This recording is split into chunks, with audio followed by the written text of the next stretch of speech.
There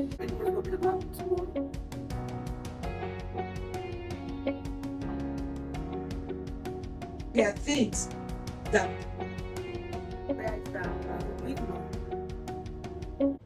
welcome back to Times of Refreshing. I'm your host, Toyin Akanle.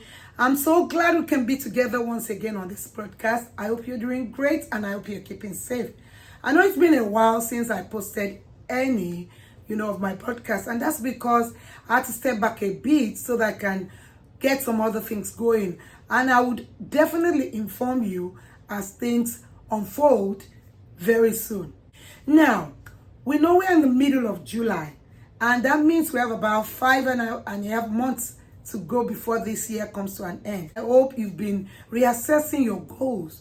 You've been reassessing all the things you set in place at the beginning of the year, because it is very important for you to measure all the things, your goals, your aspiration, so that you know where you are.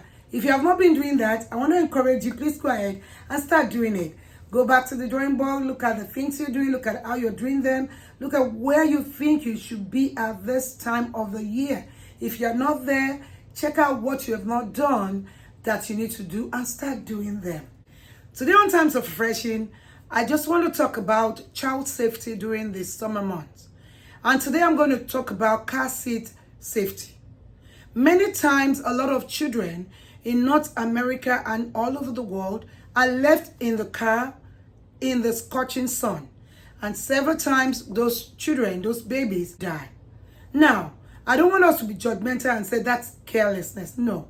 We never can know the state of mind of a parent at some particular times. We all go through different things sometime in our lives. And that might be one of them.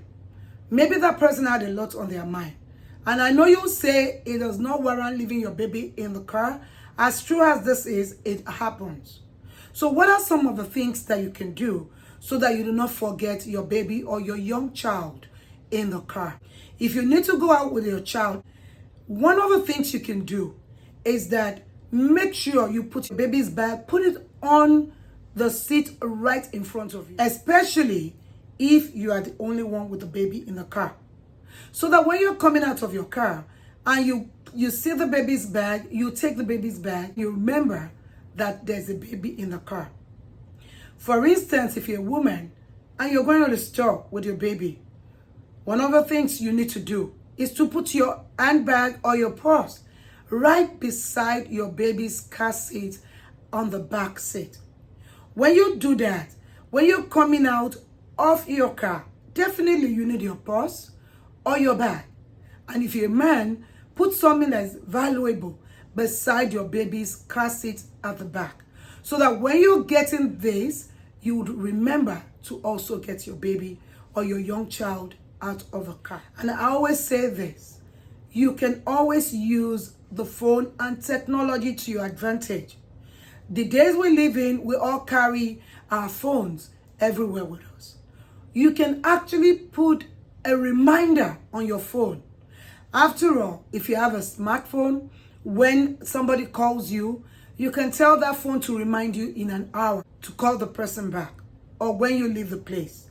So you can actually put a reminder on your phone that when you stop or you close your car, you should be reminded of your child at the back.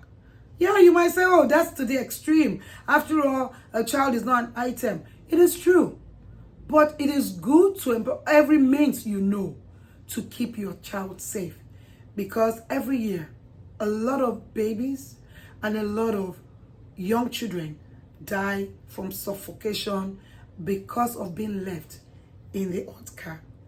I pray this will not happen to anybody, but honestly, sincerely, this happens, and you and I need to take precaution. Now, let's talk about water safety.